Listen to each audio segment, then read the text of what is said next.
Welcome to the Practice Podcast, conversations probing the nature of practice.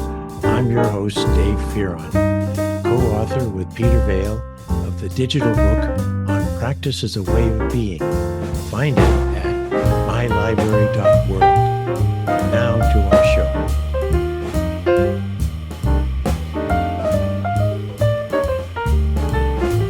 Have you ever had a moment when you're meeting someone in person for the first time?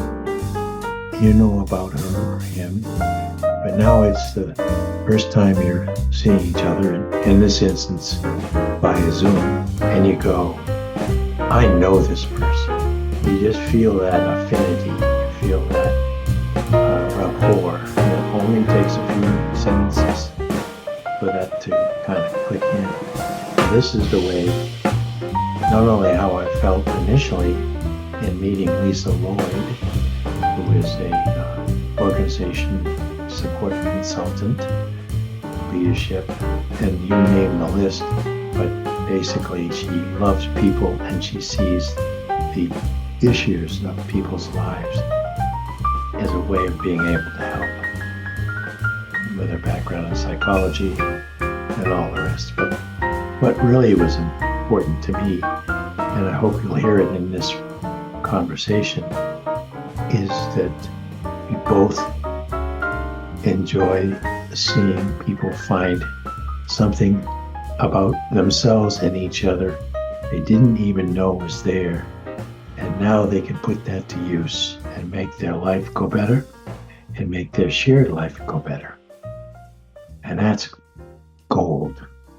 So here is Lisa Lloyd. Well, folks, just before I began recording, I asked Lisa Lloyd, how shall I introduce you? And after she gave me a string of like 12 different identifiers, psychologist, psychotherapist, she said, but that's a little boring. Is there any way you can think, Dave, to introduce me? And I think I have it. It's right behind her on her background. Up on her wall is this gigantic word, change. Yes. And it's almost like one of those things that, like the old cartoons, where there'd be a bubble above, as they would be thinking, would be ... thinking.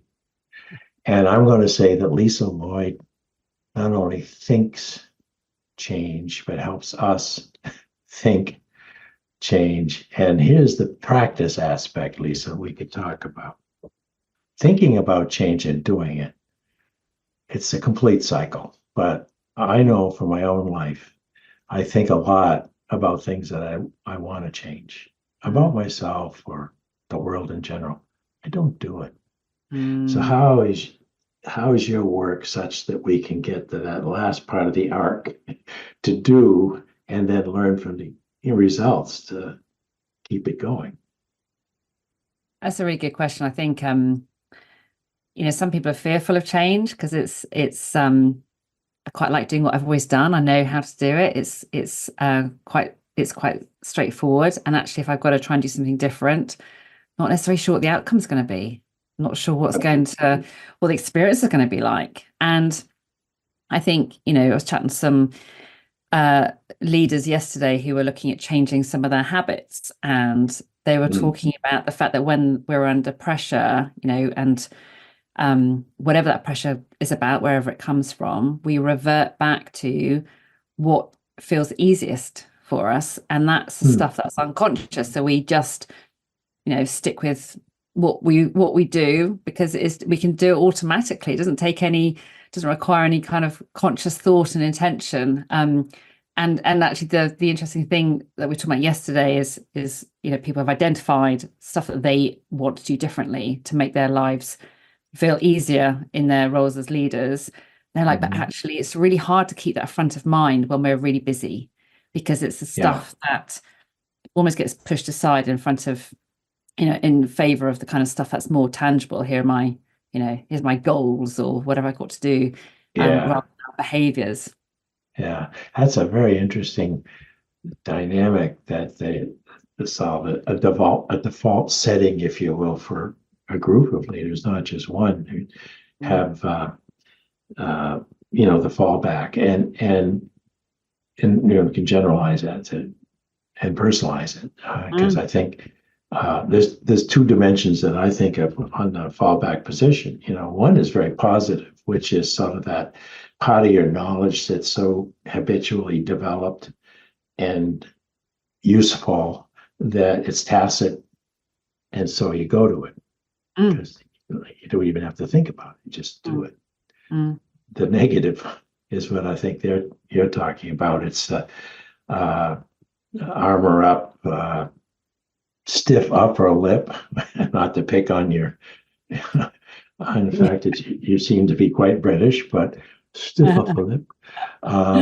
And I grew up in northern New England, Maine, where we adopted a lot of the learning and doing habits of our predecessors, and one of them, of course, was toughen up. We're out in the boat. Here comes the storm. Toughen up. Like, how do I toughen up? I'm terrified. Yeah, and I think it's a really big challenge, isn't it? I think that's something that we're really consciously trying to. We are challenging that notion now, and people talk about psychological safety and talk about authentic leadership and so on. And actually, you've got to get beyond that kind of that bravado, that mask that we wear, and take it off and just reveal who we really are underneath, and all our fears and all our anxieties about what's going on and the potential for change, and what's the reality of our existence, which a lot of people, when they have the confidence to speak up and be honest about how they're feeling about the day-to-day, there is stuff that can feel quite overwhelming for most people, but they tend to keep that well and truly hidden. Well, you're in the midst of one of those moments, and sometimes planned, and sometimes it just happens. So, the moments when people are going, you don't understand the pressures we're under. What do you know? You know business, what it is to lose, 12% of your revenues in a quarter. Everyone's down your neck. You got to lay off 12 people, on and on and on. They can throw up all kinds of stuff at you. How do you then exhibit openness in that very moment, your authenticity? Because you're in the room. Yeah. And we know that all that stuff disappears as soon as our emotional arousal's up. It's like all the good stuff in terms of how we come across, our kind of emotional intelligence, our ability to relate well, that goes out the window, and all the unhelpful behaviors come forward. I think I see people. I work with a lot of leaders who are under huge pressure. I was talking at a conference yesterday around actually the NHS, which we all know here is on its knees, and in terms of the health system being too stretched and having huge targets and being under huge criticism all the time. And I was asked the question yesterday about, it's all very well saying that leaders need to be a bit more authentic and be a bit kind of more effective in their role, but how do we do that when there's so much pressure on people's shoulders? And me, it's about creating the space. And I think what tends to happen is people think about change, so let's put a change management program in, or we talk about mental well-being, so let's put some initiatives in. And I'm like, gosh, let's stop putting stuff in and let's start taking some stuff out and stripping back some of the noise and creating some space just to say, what is forefront of your mind right now? And is it the worry about layoffs, or is it the worry, what is causing you the stress right now, and how do you go about thinking about that differently? And what's the small thing you can do that's going to make a difference? So it's not about a massive radical change. It's not about solving this huge challenge overnight, but it's about how can you start to feel like you're taking a little bit more control. I like that. I like that. I like the history of that notion of incremental change. And it's easy when things are easy. We'll just like paint one wall and leave the rest for another time. And so it's the space. And a lot of folks that I've had the pleasure of having these conversations with, Paul Crick and Mark Bradford and another Lloyd, only his first name is Lloyd.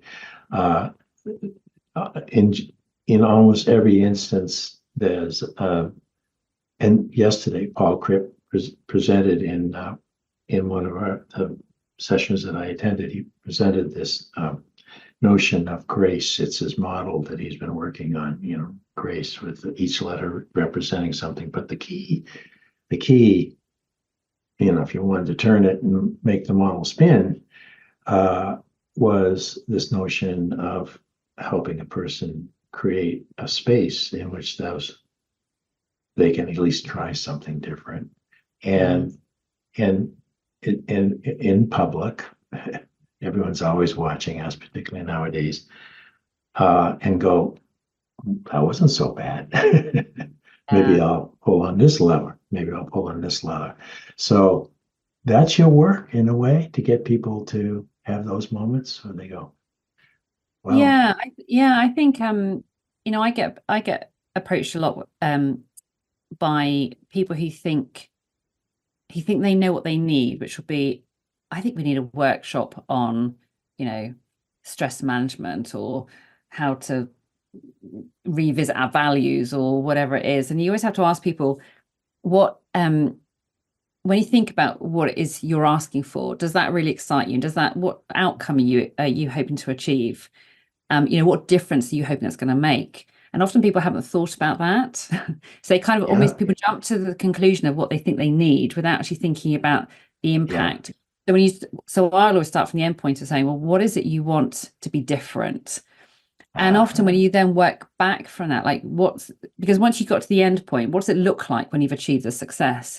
You can then come back and say, right, what do we need in order to achieve that? And often people realize they have the knowledge and the skills, they have the resources within themselves or their teams, their organization, but they haven't been able to pull the different threads together. They haven't been able to connect the dots, or just be able to create the space to have the right conversations. And so that's where I spend a huge amount of my time, in terms of facilitating the conversations that need to happen and allowing people the space to talk about what's really going on for them, and to uncover some solutions that they can come up with themselves. They don't need to go on these really expensive, long, big programs that are kind of about teaching you how to be a better person or a better leader or whatever. It's actually about having the right conversations within a kind of framework of thinking, what is it we need to focus on, and how do we think about that in a positive way, and how do we coach each other within our peer group, and how do we think about what that little incremental step's going to be? How will we evaluate that to know that that's made a difference? Yeah. Well, we have the sort of the two worlds of the consultancy, if you wish, and one is, and it's deeply established and very expensive and globally, and that is, I have a rack of solutions for you. Choose A, B, C. We'll be out there in your company for the next 2 years, and we'll teach everyone to use the methodologies. And I supported that, in the early part of my career as a manager educator. I worked with a Duran quality system. I saw the difference it made for people to have something solid like that they train everyone to. But on the ardent behavior part of me, as I was watching the systems sort of locked in as modules, was, but they're putting a tool in someone's hand back to change. They've done it the same way in this plant forever. And now you're going to give them something very sophisticated with lots of buttons on it, and do this, think that. And how long is that going to last? So that piece being very expensive and lucrative, done in good faith. Now we come to you saying, they'll say, well, I need a program in XYZ. And you say, maybe not. Let's think. that's another group of organizational helpers and counselors and coaches and you name it. And since I've been closer to that group with my publisher being associated with organization development and change, is wow, you're going in there not naked. I don't use that word, but you're going in there like just yourself and good wits and goodwill.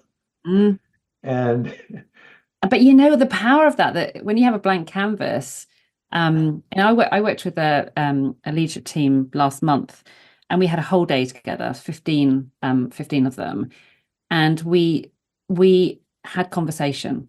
I didn't teach them anything new. I wasn't taking along stuff for them to learn. I empowered them to have the conversations and explore what's working, what's not working, and that space that they had. They commented at the end and just said it was so powerful because it was simply a space in which they could actually speak about their experience. They could tell their story. They had a voice that could be heard by their peers who they're working with. So it aligned them more. They had greater empathy for each other. They understood each other's motivations, and all that came through really good conversation. And having that blank canvas, I think, is so powerful. It's so a lot of people feel quite daunted by it because it's always quite reassuring if you go in and you've got your box of tools. You're like, right, this is what we're working. Yeah, you can tick the box. Yeah, and I'm very anti-tick boxes. I don't like the box. It's like, actually, let's get rid of the boxes and let's talk about what's really going on. And I think when I spend a lot of my time, I work with someone called Gemma Ellison, and we run something called Leadership Labs, which is a space where leaders come together and they experiment. And I think when they come together, the majority of that session is around like peer coaching. It's about exploring or deep diving into what's going on for them, kind of coming up with hypotheses, looking at their data, designing little experiments, which are about the kind of the small changes that are going to happen. And within that session, we will have like a 20-minute, we call it a test tube. It's all very laboratory based in terms of it's about experimenting. The analogy to give them exactly. Yeah. That test tube, we'll say to them that, what is relevant for you? And literally the 24 hours before we go and run a lab, we will decide what we're going to do based on the feedback from that group of leaders in that moment. So there's no program that's designed up front for 6 months. It's what is front of mind for you. And if they're talking about, gosh, we're all going through a huge amount of change, or we're all feeling so stressed, we feel like we're out of control, we'll do something around that particular topic because it's front of mind, it's relevant. There it is in the tube, like the ugly little bug is saying, how do we change it from an infected bug to something that's going to change us? I love that. But again, I think it takes a deep belief that there's something in anyone who in the room there that they don't even know they know, and it'll come out if you give them the right kind of like almost theatrical in a way, in the sense, this is a laboratory that gives them permission to join you as experimenters in their own work, in their own company, and that's very cool. One of the 32 conjectures that my colleague Peter Vale put into our book on practice as a way of being, of which you will get a huge discount to purchase if you wish. But Peter was one of the pioneers in the organization behavior and development work, starting in Harvard in the 50s, and he became my teacher when my doctoral program, but we stayed together for all these years until we collaborated on helping him finish this book. My point is,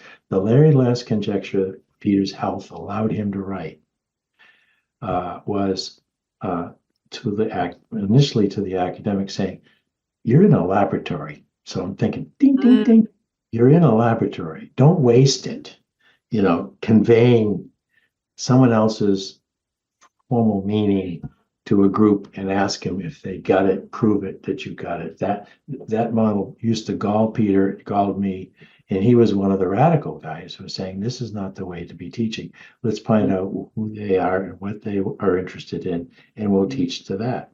which was completely counterintuitive to the way the entire academic institution had been set up for the last, 1,000 years, if you go back to Oxford and Cambridge and some of the shops in your town. So I like that very much, but I'm watching the clock because I know you don't want to keep your daughter waiting on the curb for a music lesson or taking her to the music lesson. Mom, Yeah, exactly. my Where are voice is warmed up. I want to be out of here. Order up, which I think is delightful. I want to go back to you. When did you start being the Lisa, the change person? When did change capture your fancy? Go back as far as your daughter's age, if you wish, or younger, or maybe it was last week. I think for me, it was actually my first ever job, which was as a teacher. And I got out of teaching because I really disagreed with how we were being taught or told to teach. So in terms of, I was a year 6 teacher, top end of primary school here, and they have tests called SATs, and you're expected, schools are expected the children to get a certain level to show that the schools have done the job right. So fundamentally at that time, the schools, the children who were on the cusp of making that grade, let's focus on them to make sure they definitely got it. Kids were never going to make it. Effectively, the message was just leave them because they're not going to make it. So focus on the ones who are, because then it boosts the numbers. Yeah. Obviously, I wasn't officially told that, but that was the underlying. No, I get it. It's an old game. Yeah. So I left teaching to work with that group of kids who had been pushed aside, and from that moment, all my jobs that I took on, and then through to setting up my own company, were all about helping create change to make things better for people. So rather than people thinking this is just how it is, or I don't have any control in the situation, I'm just I'm stuck either as the person in the system or as part of that system. I was like, actually, I'm just cross with that. So so all my jobs since then have been about creating change for people so that they have a more fulfilling and rewarding experience, whatever that is about. Oh, that's terrific. I almost felt the air go out of my lungs thinking about how that schooling did that then. It did it in my age cohort. Now we're in our 80s, but I can remember the kids we had A division and then like F division. And my wife, who I've known since we were 10, was in the A division, smart as hell.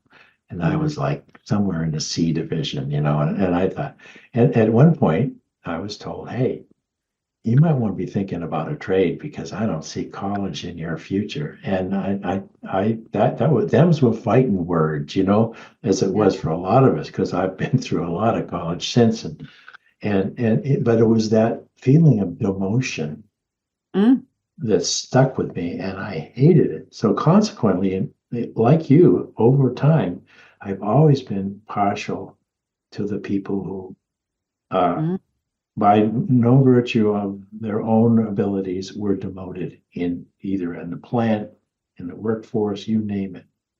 But you also I wrote another book. I'll pitch another book. My character in a novel that I wrote in mid-2000s with my colleague Steve Cavallari, my heroine in this sort of protagonist, to be less sexist, is Dana Gilbert, and she was a call center operator with a headset, taking calls saying, we'd like to have so many widgets. And I built the whole story around her, including the galaxy of managers who affected her positively and negatively. But then I put in, my colleague and I put in a person who she never got to see until the very end of the book, who was teaching her principles of pragmatism, American pragmatism, which is essentially learning as experience happens and believing in yourself as a learner, and therefore the knowledge that you create not only helps you move ahead, but you can give some of it out to help the team or the organization. So that was our theme.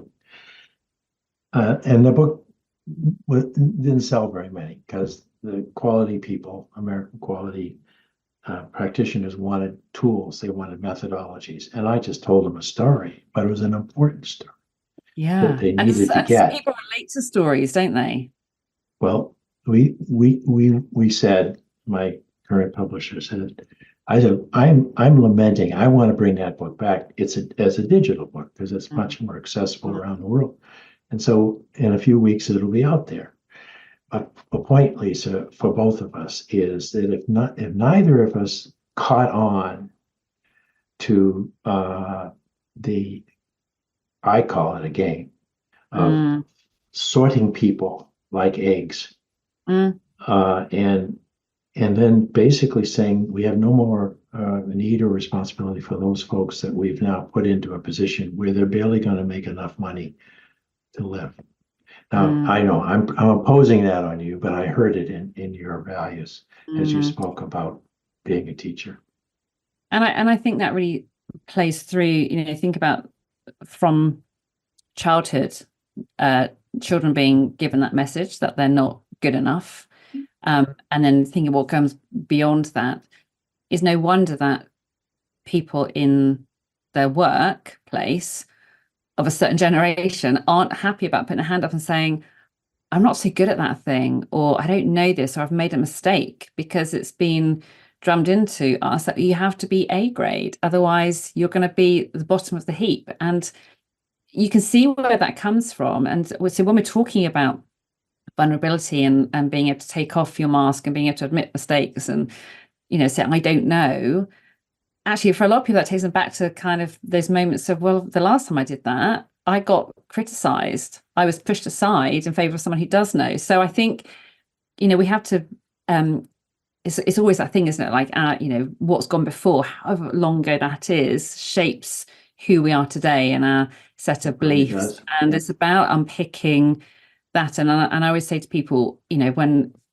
you come across people who seem to be digging their heels in, or they seem to be really resistant, or there's really awkward people at work who you're just like, oh my gosh, they're just giving me a hard time. Is that actually what's behind that?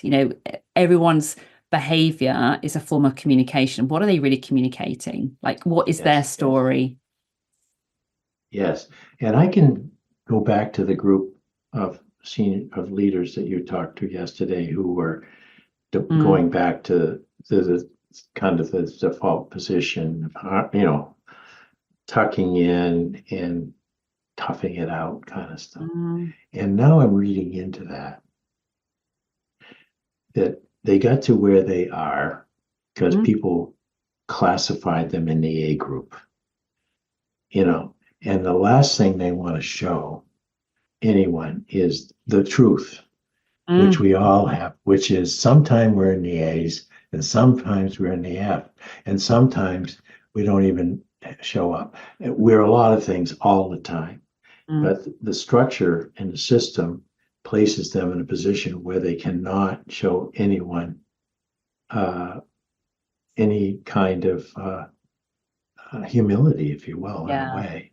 And I think that's put an awful lot of companies and nonprofit Mm, and universities in peril because I feel for those folks. I mean, yes, I mm. feel for the Dana Gilberts who work in the trenches, but I also feel for these people who are trying to lead organizations Yeah. under such scrutiny that I couldn't have imagined 25 years ago. Massively. And I think they're almost being set up to fail because we know the majority of managers have just not had any support, development, anything in terms of becoming a person who's responsible for so many other people. And actually That's a right. huge number of managers don't even want to manage other people. They don't like being in a position of managing. And it's the expectation that to get the career ladder, you've got to become a manager, which is a completely different skill set, a completely different role. And we're setting people up to fail, and we're wondering why things aren't going well when we've got the Yeah, wrong people in the job. And I have huge amount of empathy for those managers and leaders who end up in a role under that huge scrutiny with this kind of like really flaky foundation in terms of their confidence and in terms of their knowledge and their skill, because there's been assumed that of course they can just be this A grade manager, A grade leader, and get the top results for their team and motivate them and make sure everyone's happy and healthy. And it's like, wow, that's a big ask, and you wonder why so many people are on their knees yet unable to admit it. It's a really tough situation. With the last few minutes of your time, you've chose psychology and applied areas of psychology like psychiatry after you decided teaching wasn't for you. Why did that particular discipline attract you, and how do you use it today?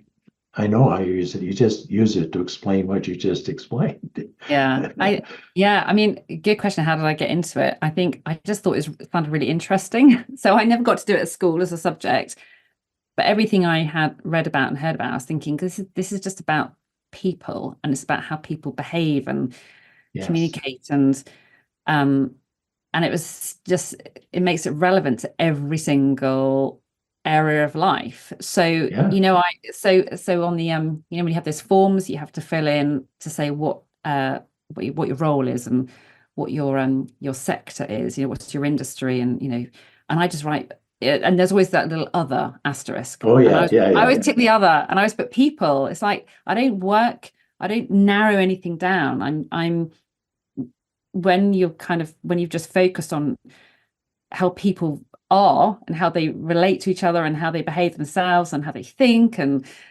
all that stuff, it's like it's just relevant to everyone and anyone, which is how it was really easy to transition from teaching into various other jobs that I had, and then ended up working how I'm working now, because essentially they're all people. And I want to join you on the other aspect of that free ranging. One of the reasons that Peter Vale and then I chose practice as our focus was that there's behaviors, but there's practice behavior, which is more intentional, more desirable in regard to proving who I am in the world. And so anywhere I go, I'm looking at a person saying, are they doing the job, or are they doing it as someone who's practicing the job and wants to become better? And so I can talk to anyone and learn, and no one can. And I have the same problem. What are you? And I see the list, because I'm a retired professor. I can't, I can write that in some place. And so I put in free range teacher. I love it. Like I'm that chicken, I'll eat anywhere. Just don't eat me. Exactly.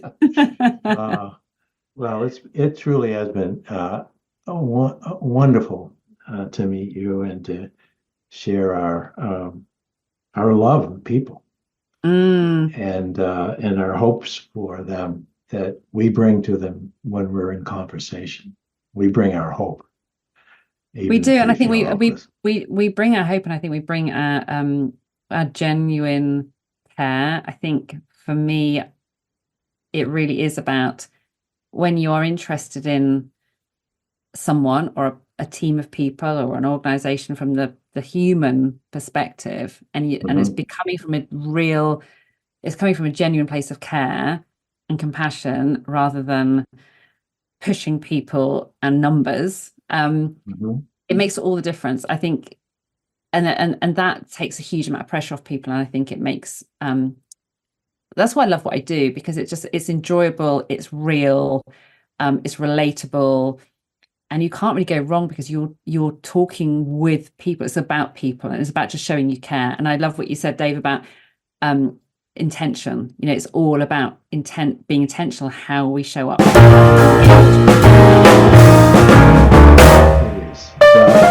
Going back to what's on your wall, change. We started talking about what the spirit of it. I'm looking at it now and saying, look, if you get in her work, and however you're going to change. It seems that it's going to fulfill something that you've decided, and that's good work. Thank you. thank you so much. Thanks for having me.